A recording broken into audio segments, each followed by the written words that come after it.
एक रोज मलिक शाह सल्जोकी शिकार के लिए निकला और एक किले में क़याम किया। इसके कुछ गुलामों ने एक गाय देखी जिसका कोई निगहबान नजर न आया, उसे ज़बह किया और इसका गोश्त खा गए।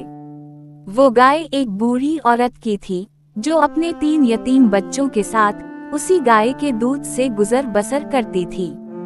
जब उसे मालूम हुआ कि बादशाह के सिपाही इसकी गाय मार कर खा गए हैं, तो वो रंज व गम से निढाल हो गई। सुबह सवेरे वो औरत दरियाए जायंदा के पुल पर जा पहुंची और बैठ गई। जब मलिक शाह वहां से गुजरने लगा, बूढ़ी औरत उठ खड़ी हुई और आवाज दी, ए आलब अरसलान के बेटे, मुझे उसी पुल पर हिसाब दोगे या फिर पुल सिरात पर? खूब सोच लो कि तुम्हारे लिए कौन सा आसान तर होगा। मलिक शाह रुक गया और कहा, दरियाए जायंदा के पुल पर हिसाब देना बेहतर है, क्योंकि मैं पुल सिरात पर तेरी फरियाद का सामना नहीं कर सकूंगा।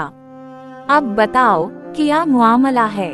औरत ने कहा, मेरे पास एक गाय थी, तेरे गुलामों ने उसे मार दिया।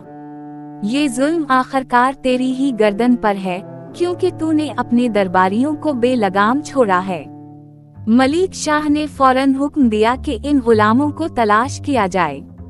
थोड़ी देर में मुजरिमों को गिरफ्तार करके लाया गया। बादशाह ने उनको सख्त सजा दी और बूढ़ी औरत को एक के बदले 100 गायें दें। फिर इससे पूछा, अब ए अम्मा, क्या ता आलब अरसलान के बेटे से राजी है? औरत ने कहा, खुदा की कसम, हाँ, अब मैं दिल से राजी हूँ।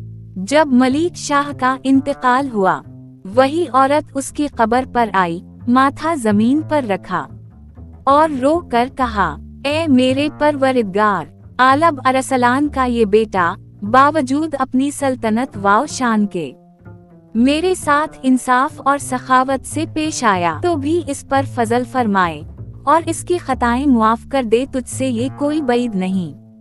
इन्हीं दिनों एक जाहिद ने ख्वाब में मलिक शाह को देखा। पूछा, तुम्हारा क्या हाल है? मलिक शाह ने कहा, वो बूढ़ी औरत जो दरियाए जायंदा के पुल पर इंसाफ मांगने आई थी, अगर इसकी शफाअत ना होती तो मेरी हालत इंतहाई बदतरीन होती। जुल्म का बदला दुनिया में हो या आखिरत में, मजलूम की फरियाद अरश तक जाती।